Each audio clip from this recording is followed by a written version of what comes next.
یہ قربانی حضرت ابراہیم کا طریقہ ہے.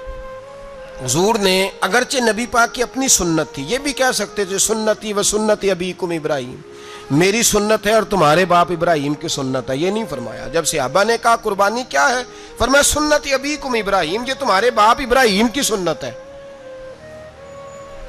ہر صاحب نصاب پر قربانی واجب ہے.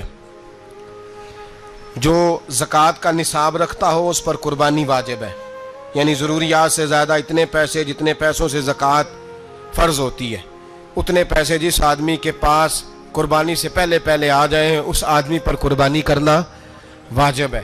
بکرا، چھترا، دمبا 1 سال کا یا دمبا 6 مہینے کا ہو پر اتنا بڑا محسوس ہوتا ہو کہ لگے کہ 1 سال کا ہے، اس کی قربانی ہو سکتی ہے. جانور میں کوئی عیب نہیں ہونا چاہیے، اتنا کمزور نہ ہو کہ ذبح جہاں اسے کرنا ہے وہاں وہ چل کے جا نہ سکے، اتنا کمزور جانور نہ ہو، اس کے اندر بظاہر کوئی اتنا بڑا نقص نہ پایا جاتا ہو، کانا نہ ہو، لنگڑا نہ ہو، کوئی اس کی ہاتھ نہ کٹے ہوئے ہوں، ایسا نقص جو واضح ہو. بکرا 1 سال کا، گائیں اور بھینس یہ 2 سال کی، اونٹ 5 سال کا. اب اس میں یہ ہے کہ ہمارے بہت سارے دوست چونکہ ہم دیہاتی لوگ ہیں تو پوچھتے ہیں کہ دوندا نہیں ہے تو چوگا نہیں ہے، تو یہ ہماری پنجابی کی اصطلاحات ہیں.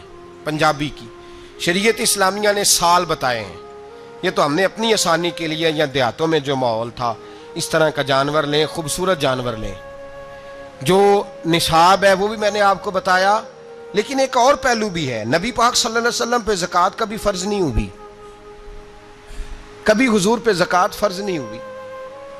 نبی پاک صلی اللہ علیہ وسلم کے پاس اتنا سرمایہ کبھی اکٹھا ہوا ہی نہیں کہ زکوٰۃ فرض ہو.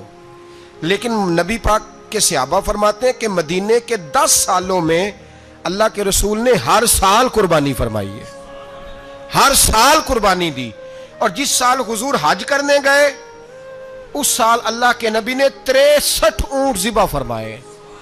اور حضور صلی اللہ علیہ وسلم جب اونٹ ذبح کرنے لگتے نا تو صحابہ کہتے ہیں اونٹ خود دوڑ کے حضور کے سامنے آ کے لیٹ جاتا اور نبی پاک اسے ذبح کرتے اور فرماتے ہیں ایک دوسرے کو دھکے دیتے اونٹ کے، پہلے میں نے جانا ہے ذبح ہونے کے لیے، پہلے میں نے. انہیں پتا تھا کہ جو مصطفیٰ کے ہاتھوں ذبح ہوگا وہ تو دائمی زندگی پا جائے گا، یہاں بھی وہاں بھی زندہ. 63 اونٹ ذبح کیے.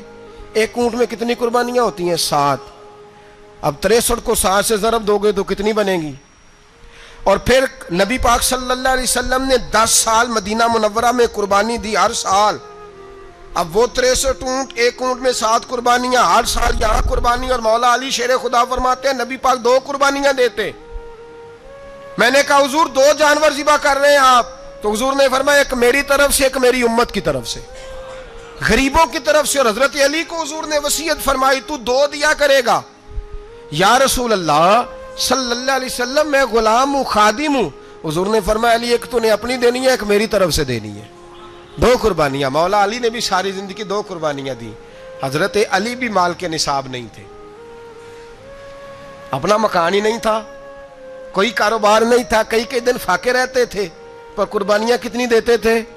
2. ہمارے پاس ویسے اگر سسرال میں، میکے میں، کزنوں میں کچھ شادی ہو جائے تو 50-60 ہزار کا خرچہ برابر ہے، وہ پکا ہے. اور قربانی کی باری غریب ہو گئے، سارے غریب ہو گئے. کہتے نہیں یہاں مشکل ہے. او خدا کے بندے، اللہ کے ساتھ تجارت کر، اس کے رستے میں 1 دے گا، رب تجھے 70 گنا اضافہ کے ساتھ عطا فرمائے گا. قربانی مال کے نصاب پہ ہے. کوشش کیا کریں کہ اللہ کے رستے میں جب دینا ہو پھر لیت اللہ سے بچیں، خوبصورت جانور لائیں. جن کو اللہ نے توفیق دی ہے ان کے لیے نصیحت ہے، جن کو اللہ نے توفیق دی. میں نے اپنے حضرت صاحب کو دیکھا ہے، وہ کہتے تھے کئی جانور اللہ نے بڑا نوازا ہے. کہتے ایک میرا ہے، ایک میرے ماں کا، ایک میرے باپ کا ہے، ایک میرے فلاں استاد صاحب کا، ایک میرے پیر صاحب کا ہے. یہ جانور غوث اعظم جیلانی کا نام کا دے رہا ہوں. اور پھر ایک بڑا خوبصورت جانور بندھا ہوتا اور حضرت خود ان کو چارہ ڈال رہے ہوتے. تو حضور یہ کیا ہے؟ فرمانے لگے یہ میں رسول اللہ کے نام پہ قربان کروں گا، یہ نبی پاک کے نام پر قربان کیا جائے گا. جن کو اللہ نے حیثیت دی ہے وہ کوشش کریں اپنے محبوب کی طرف سے بھی قربانی کریں، نبی پاک کے نام کی قربانی دے. خوبصورت سا جانور پیارا، پھر اس کی خدمت ہو، پھر اس کی قربانی دی جائے اور نبی پاک کے نام پر قربانی دی جائے. حضور نے خود وصیت فرمائی حضرت ابو بکر صدیق کو، قربانی بڑا حسین عمل ہے. اور میرے نبی پاک صلی اللہ علیہ وسلم نے ناراضگی بھی فرمائی ذرا خوگر حمد سے تھوڑا سا گلا بھی سن لے. میرے حبیب نے فرمایا جو طاقت کے باوجود قربانی نہ کرے وہ ہماری عیدگاہ میں عید کی نماز پڑھنے نہ آئے، وہ نہ آئے. اور یا رسول اللہ جو کرے گا، فرمایا قربانی کے جانور کا خون کا قطرہ بعد میں زمین پہ گرے گا، اللہ اس کے سارے گناہ پہلے معاف فرما دے گا، اللہ اس کے سارے گناہوں کو بخشے گا. قربانی کریں، خوبصورت انداز میں کریں، اللہ کی رضا کے لیے. بزرگوں نے لکھا ہے 3 حصے کرو گوشت کے، ایک گھر میں رکھو، ایک رشتہ داروں میں بانٹو، پڑوسیوں میں بانٹو، اور تیسرا فقط غریبوں کو دو.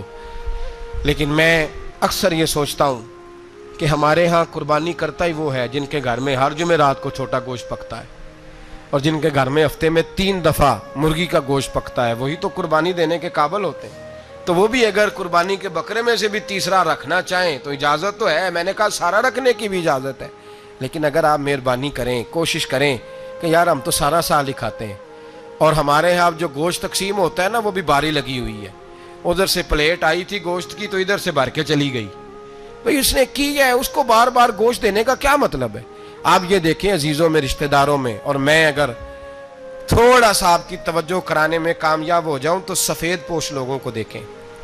کچھ سفید پوش ہیں، سفید پوش جن کے اوپر قرضے ہیں، بیماریوں نے جکڑ لیا ہے، گھر میں بڑے بڑے سخت مریض آ گئے ہیں. سفید پوش پہلے دیا کرتے تھے. آپ ان سے پوچھتے ہیں صاحب قربانی، تو بات کو ٹالتے ہیں.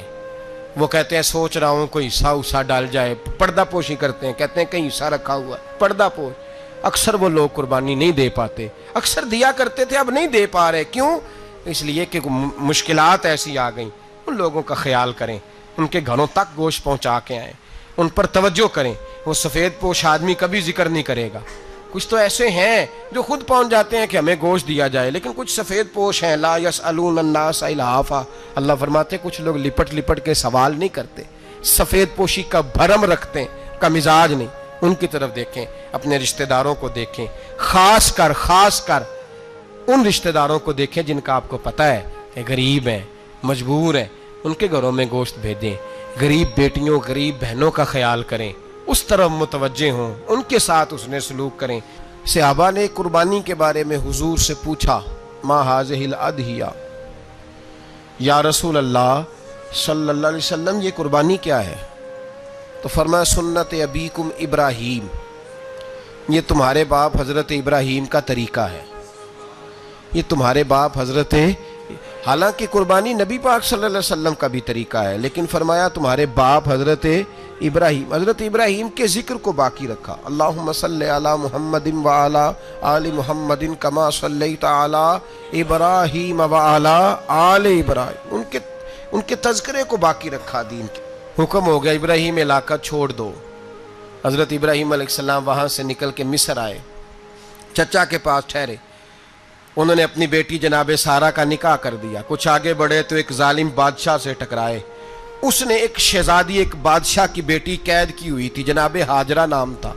ان کو قید سے چھڑا کے ساتھ لائے. حضرت لوط علیہ السلام بھی ساتھ. یہ 4 لوگوں کا قافلہ چلا. فلسطین میں جا کے پڑاؤ ڈالا، گھر بار چھوڑا، تبلیغ شروع ہوئی. حضرت ابراہیم کے گھر میں 2 خواتین ہیں، ایک آپ کی بیوی ہیں، ایک حضرت ہاجرہ ہے.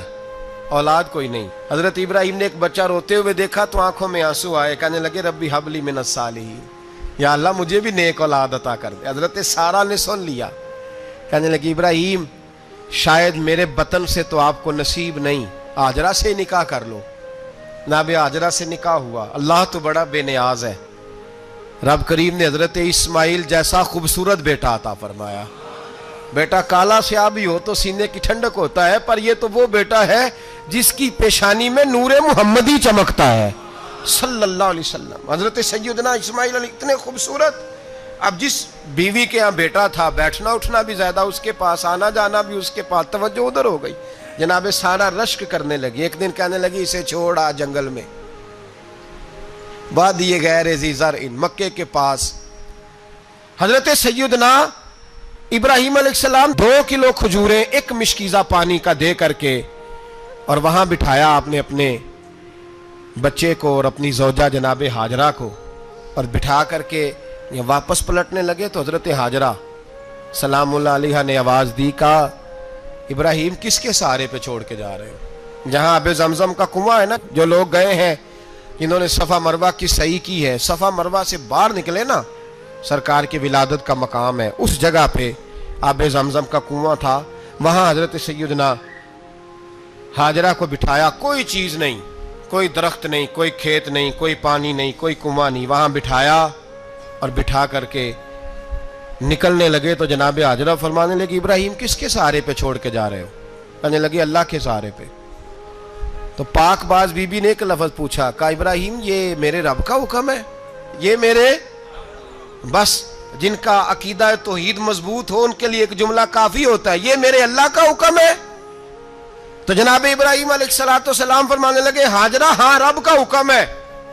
جب یہ لفظ کہے تو چاہیے تھا نا حضرت ابراہیم تسلی دیتے، تو بی بی صاحبہ تسلی دینے لگی، عرض کرنے لگی ابراہیم اگر اللہ کا حکم ہے تو پھر آپ ہماری فکر نہ کرنا، اگر یہ رب کا حکم ہے تو پھر ہماری فکر نہ کرنا، جس رب نے ہمیں یہاں تک پہنچایا ہے وہ ہمیں کبھی بھی ضائع نہیں فرمائے گا، پھر فکر نہ کرنا۔ حضرت ابراہیم آ گئے، بات آپ نے سنی ہوئی ہے، اشارہ کرنا مقصود ہے۔ 13 سال میں چلے مان بھی لیا جائے بعض روایات کی روشنی میں کہ آتے جاتے بھی رہے، لیکن مکمل دیکھ بھال اپنے بچے کی پرورش میں پورا حضرت ابراہیم علیہ السلام کا کردار، سارا کردار ماں کا تھا۔ فلما بالغ معہ سعیا، بیٹا جب اتنا بڑا ہوا کہ ساتھ چلنے لگا تو حضرت ابراہیم نے اپنے بیٹے کو بلا کے کہا بیٹا مجھے خواب آئی ہے، میں تجھے ذبح کر رہا ہوں، تیری کیا رضا ہے؟ تو حضرت اسماعیل کہنے لگے یا ابت افعل ما تؤمر، ابا جی اللہ جیسے حکم دیتا ہے میرے ساتھ ویسے ہی کریں، جیسے اللہ حکم دیتا ہے ویسے ہی، بولیے ویسے ہی کریں۔ حضرت ہاجرہ کو کہا کہ ایک دوست نے دعوت کی ہے تو وہاں جا رہے ہیں، بی بی مطمئن ہے، تفصیلات کی ضرورت نہیں، ختم بات، اعتبار ہے، مطمئن ہو گئی۔ شیطان پیچھے سے آیا اماں کے پاس، ذرا تھوڑی دیر کے لیے تصور جمائیے، یہاں تو پڑوسن آ کے کوئی بات بتا دیتی ہے خاوند کے بارے میں تو کئی مہینے جھگڑا جاری رہتا ہے، پڑوسن محلے دار۔ شیطان نے آ کے بتایا لفظ کیا ہے؟ کہا حاجرہ تمہیں پتہ ہے کہاں جا رہے ہیں؟ کہا دوست کی دعوت میں۔ تو کہنے لگے دوست کون ہے؟ رب کریم، اور ابراہیم کا خیال ہے کہ اس رب نے مجھے حکم دیا ہے کہ میں ذبح کروں۔ تو حضرت ہاجرہ کہنے لگی کبھی باپ بھی بیٹے ذبح کرتے ہیں؟ شیطان کہنے لگا ان کا خیال ہے کہ ان کے رب نے حکم دیا ہے۔ تو جناب ہاجرہ فرمانے لگی اگر رب نے حکم دیا تو پھر تو مجھے شیطان لگتا ہے، تو مجھے شیطان لگتا ہے۔ کہا کیا مطلب؟ فرمانے لگی اگر رب کریم کا حکم ہے تو میرے پاس ایک اسماعیل ہے، اگر 1000 بھی ہوتے میں سارے اللہ کے راستے میں پیش کر دیتا، دے دیتی، مالک کا ہی تو ہے سارا کچھ، اسی کا ہے، اس میں لیت اللہ کی کیا گنجائش؟ حضرت سیدنا ابراہیم علیہ السلام نے بیٹے کے حلق پہ چھری رکھ بھی دی اور چھری چلا بھی دی، رکھ بھی دی، اور وہ تو اللہ کریم نے فرمایا یا ابراہیم قد صدقت الرؤیا، ابراہیم تو نے خواب سچا کر دکھایا، وہ قیامت تک تیرا نام رہے گا۔ حضرت ابراہیم نے وطن بھی دیا، جان بھی دی، بیٹا بھی، اللہ کریم نے دمبے دیے، فرمایا یہ فدیہ ہے۔ اب یہ قربانی قیامت تک حضرت ابراہیم کے طریقے کے مطابق جاری ہے۔